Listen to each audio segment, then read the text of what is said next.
What to say to someone who normalizes adults cross the street all the time, adults use computers, adults talk, adults cook, and can advocate for themselves. When I have motor skill issues and movements of arms and body that cannot control or stop, and problems judging how far and close something is and how hot or sharp a object is. Short, clear opening line. I have motor control and visual processing impairments that make it unsafe for me to do tasks other adults do without supports. I can't reliably judge distance, temperature, or control sudden arm/body movements. One sentence examples to add, make it real, factual. When startled, I have involuntary arm/body movements and have dropped or hurt myself with hot or sharp objects. I cannot judge how fast or far a car is. I've been struck or nearly struck by vehicles before. These are documented disabilities, not simple risk-taking or choice. Immediate phrases to use when someone minimizes the risk. I understand most adults manage that, but my body and brain do not process the same information that makes it dangerous for me. This is not preference. It is a documented functional limitation that requires concrete accommodations. Please treat this as a safety concern and help me put accommodations into my plan. Concrete, testable checks to ask the person to do, shows they understood. Ask me a forced choice question and wait 8 to 10 seconds for an answer, yes/no or a/b. Ask me to show or point to what I mean rather than relying on my spoken answer. Give one instruction at a time, then pause, and watch for an action. Repeat the safety request back by gesture or pointing rather than by saying it. If they refuse these checks, ask them to record that refusal in the notes. Specific safety accommodations to request or insist on. No unsupervised street crossing. Require a companion or staff to provide hand/arm guidance for all crossings. Cross only at marked intersections with pedestrian signals. Avoid high traffic or unmarked crossings. Supervised cooking only. Use stove locks, temperature-limited kettles, and automatic shut-off devices. Use adaptive tools, insulated mitts, cut-resistant gloves, utensil guards, two-person transfers for hot items. Use route memorization, tactile markers, or a GPS-guided companion app combined with a human companion for outings. Add a clear, short, first responder note in the chart. Visual processing plus motor discontrol do not allow unsupervised street crossing. Use forced choice checks. How to document and give evidence. One-page packet to hand them. One-page profile. List exactly what you can't do. Judge speed/distance. Stop darting. Control arms. Best ways to communicate, and required accommodations. Short clinician note. One paragraph, describing diagnosis and specific safety risks. Incident log. Brief dated statements of past hits/near misses or injuries. Hand these to the professional and ask them to attach to the clinical record. If they keep minimizing, exact escalation script. Because this is a documented disability and an imminent safety risk, I'm requesting a supervisor review and a written safety plan now. Please put that request in the chart. If denied, please provide a written explanation in my file for why documented safety risks were dismissed. Then contact the treating clinician, disability advocate, or protection and advocacy organization and keep copies of everything. Quick tips for making it hard to dismiss. Keep statements short, factual, and behavior-focused. Avoid blaming language. Use numbers or examples. Hit by cars twice, stove burn on date. Point to the one-page profile first thing in the conversation. Ask them to perform and document the comprehension checks in front of you. One sentence closing you can say out loud. My impairments make these everyday activities unsafe unless the specific accommodations I've listed are followed. I need those accommodations documented and followed to stay safe. What to say to someone when they compare your child to someone else. That person has known other autistics by saying that is not autism, and autism people don't do that arm flapping or the behavior issues and sound super smart but not able to wipe themselves, as the people who I know with autism have college educations and super intelligent. Quick framing. People often rely on stereotypes about autism, what it looks like, and those assumptions are wrong and hurtful. Calling out the myth briefly, then shifting to clear facts about your child's needs is the most effective approach. Short scripts to use in the moment. Autism looks different in every person. What matters is how my child functions and what supports they need. Some autistic people are verbal or go to college, Others need daily help. Comparing doesn't help my child get the supports they need. Please stop comparing, it's minimizing my child's experience. Let's describe behaviors and supports instead. Use one short line and then pause so the listener can respond. How to educate briefly and calmly. Name the misconception. Saying, "That's not autism," reflects a stereotype. Offer one clear fact. Autism is a spectrum. People can be highly verbal yet need help with daily living or motor skills. Provide a one-page profile or one short sentence about your child's diagnoses and real support needs.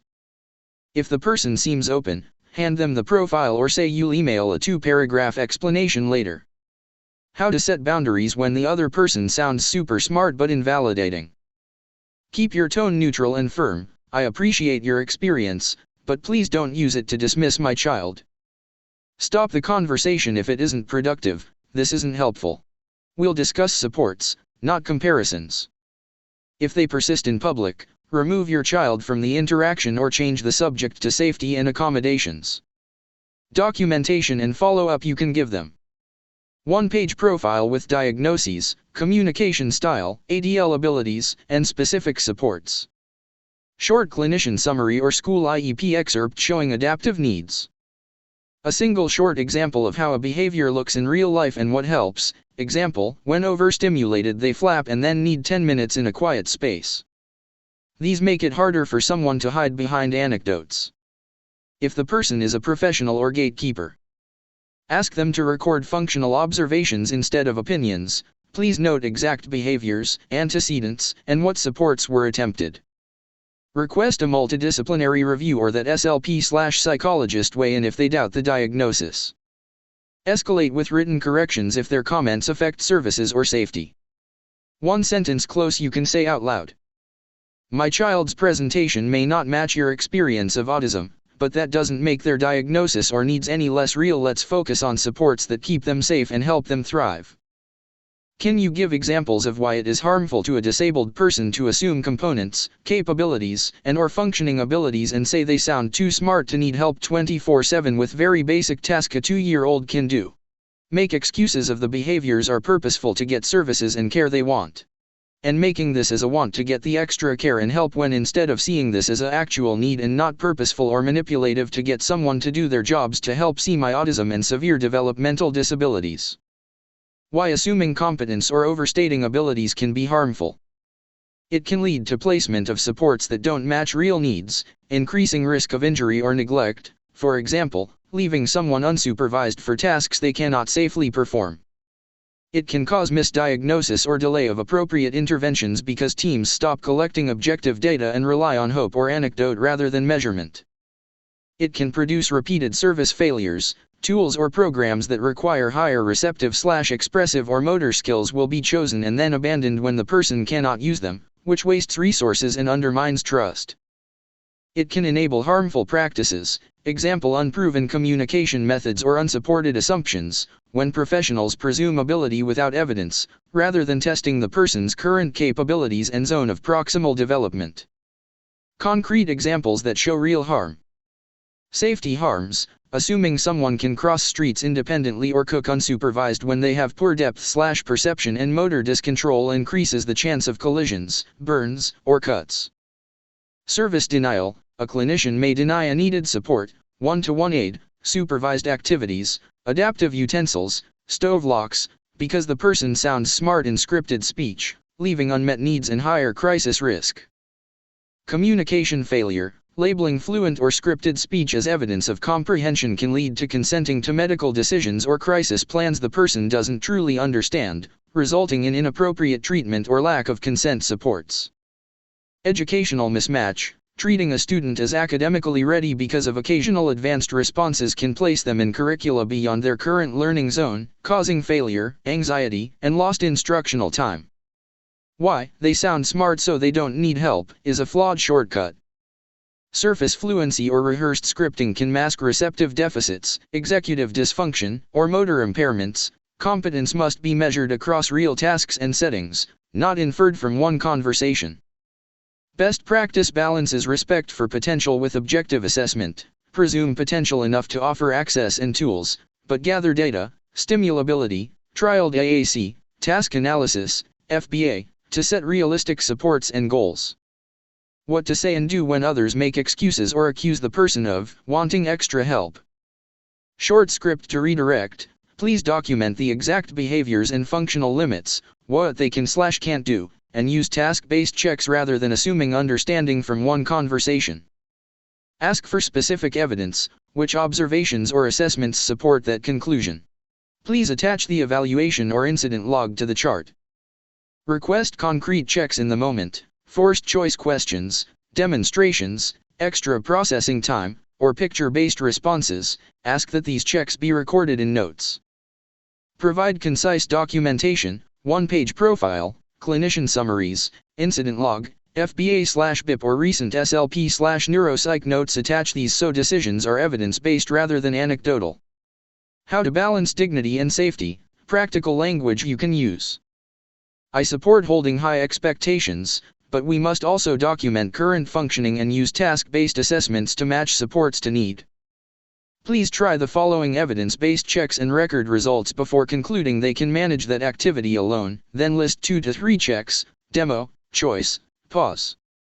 If you want them to reach higher skills, let's plan scaffold steps and document progress. Meanwhile, we must keep them safe. Short closing point.